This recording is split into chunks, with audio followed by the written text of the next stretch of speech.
ఒక 2 పిల్లులు ఉన్నాయి. ఆ 2 పిల్లులు మంచి స్నేహంగా ఉన్నాయి. అయితే ఒకరోజు వాటికి ఒక రొట్టె కనిపించింది. అది ఫస్ట్ నేను చూసానని గొడవ పడసాగాయి. అయితే ఆ రెండిట్లి గొడవను పైన చెట్టు మీద నుంచి కోతి చూస్తుంది. ఆ కోతి చాలా తెలివైనది. 2 పిల్లుల దగ్గరికి వచ్చింది. "మీరు గొడవ పడకండి. నేను తెలివిగా ఆలోచించి ఒక పని చేస్తాను. ఈ బ్రెడ్‌ని 2 ముక్కలు చేస్తానని" చెప్పింది. అయితే సరేనన్నాయి పిల్లలు. అయితే కోతి ఏం చేసింది, ఒకటి పెద్ద ముక్క, ఇంకోటి చిన్న ముక్కగా విరిచింది. అరే! ఇది పెద్ద ముక్క వచ్చింది. దీంట్లో కొంచెం ముక్క నేను తినేస్తాను. అప్పుడు 2 సమానం అయిపోతాయంది. సరేనన్నవి పిల్లలు.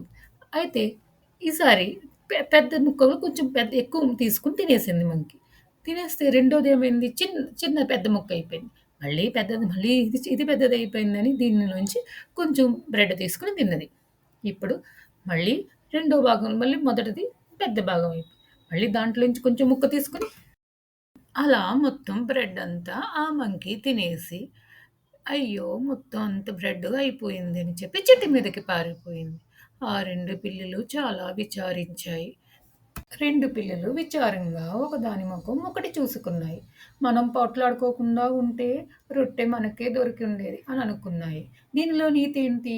తగులాడితే మూడో వాడు లాభం పడతాడు. ఐక్యత ఉంటేనే మనకి లాభం.